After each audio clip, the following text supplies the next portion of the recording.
ก้าวทับทายสบายดีเนาะอยู่กับซองเบาติงพลยานางสแนลเนาะมื้อนี้เบาติงสิพาทุกคนมาก้านตะกะแตนเนาะพี่น้องก้านตามป้ายหญ้าแต่สวนกล้วยเนาะเอามาเบิ่งกันว่าสิมีบ่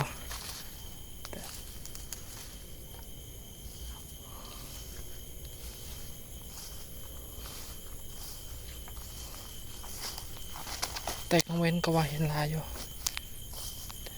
แต่กลางคืนบ่ฮู้ว่าสิเห็นบ่นี่อ๋อเห็นแล้วเนาะเห็นแล้วนี่นะพี่น้องตัวแรกเนาะ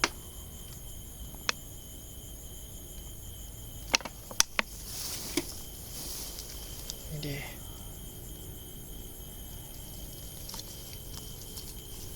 เอาไปแล้ว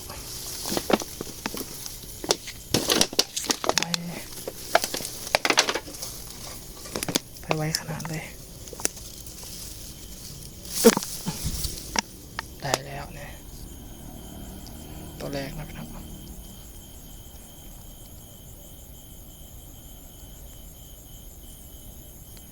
ตะกะแตนคอเคนอยู่ตามป้ายหญ้าเนี่ย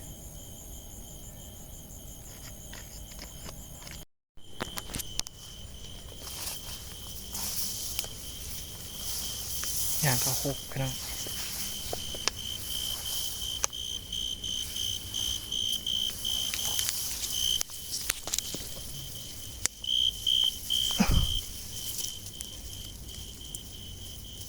ตัวน้อยยังบ่ใหญ่ปานใด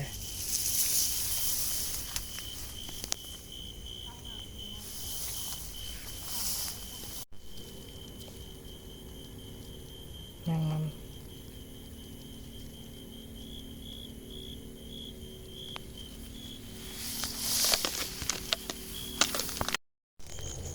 พุ่นเนาะตัวนั้น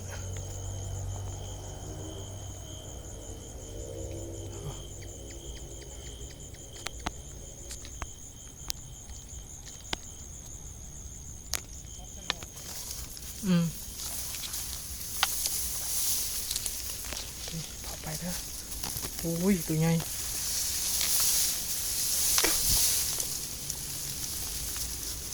ไปใส่แล้วตัวใหญ่ซ้ำตัวใหญ่ซ้ำตกแล้ว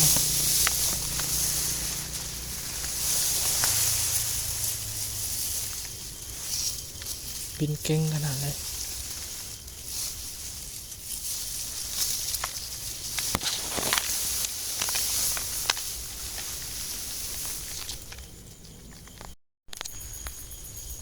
เดี๋ยว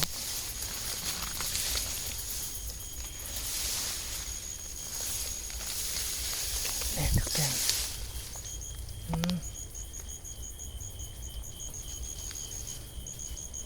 หนึ่งตัวสองตัวสามตัวโอ้ยตายขนาดเอาก่อนเนาะเอา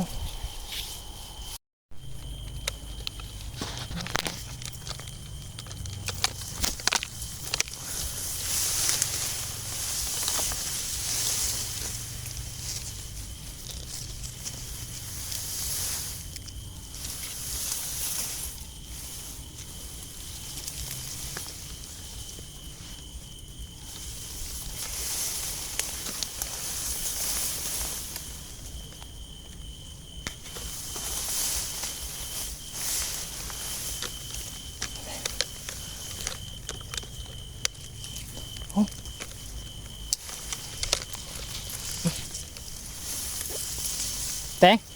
ไปทางน้องไว้มันหลายนั่นแหละไปทางมันปุ๊ทางนี้ก็ลายอยู่ทางนี้เดี๋ยวนี่ตัวปุงปีกแต่ว่าบ่ค่อยแต่ก็ยังบ่แก่เลยลายอยู่เด้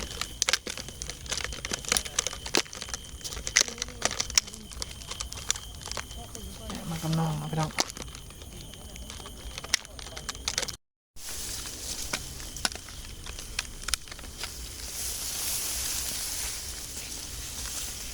อยู่ในหญ้า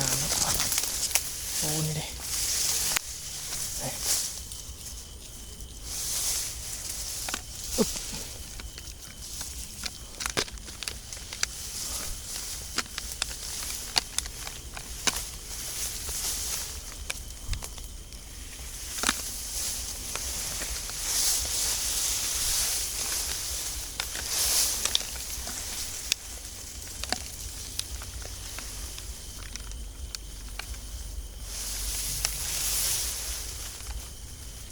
โอ้ยุงกระลายเพราะยุงมาเนี่ยปัดตัวยุงหลายใช่ปะ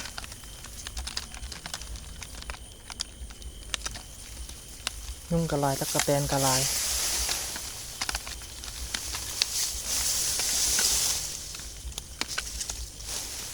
โอ้เนาะ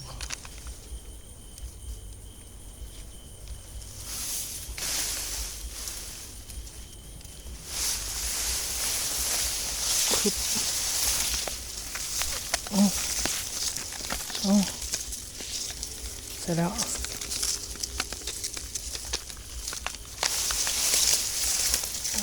ตัวนี้ไง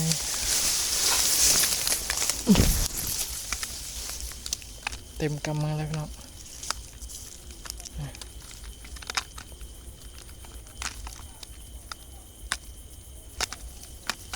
ตะกะแตนคอเคนบ้านข่อยเอื้อนตะกะแตนไผ่เนาะเดี๋ยวใส่ขวดครับตัวใหญ่เนาะ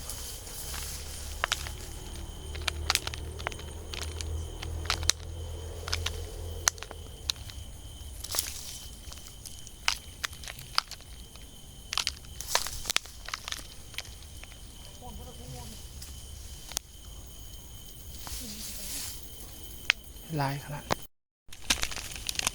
พอหางนิ่มแล้วพี่น้องอาการตะแตนพอหางนิ่ม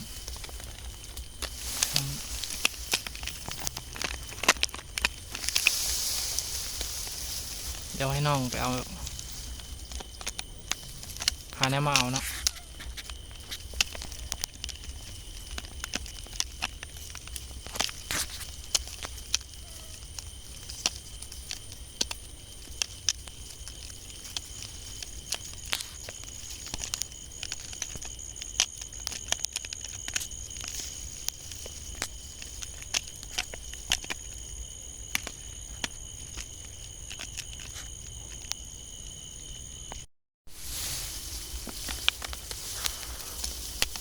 มีน้ำบ่ มี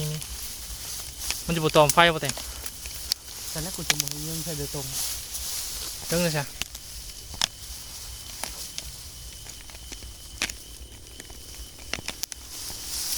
ได้บ่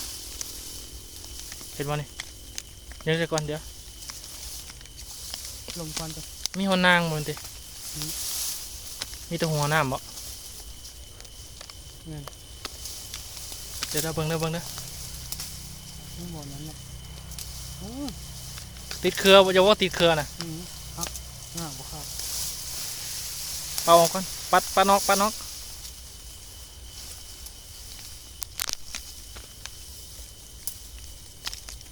ออกแล้ว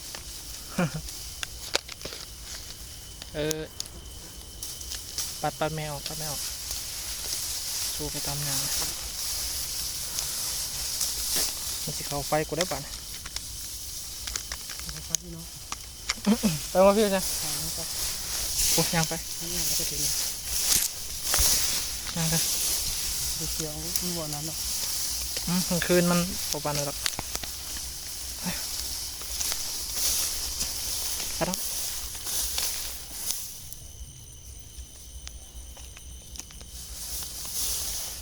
เห็นไหม เดินยังไป ร้อนมันเป็นยังมันบุขึ้นหรอกมันนอนนะไป ถ่ายมงคลย่างสาเคาะเลย เป็นโคใส่ทั้งย่างวะนี่ตะเตียนนี่จับอ่ะ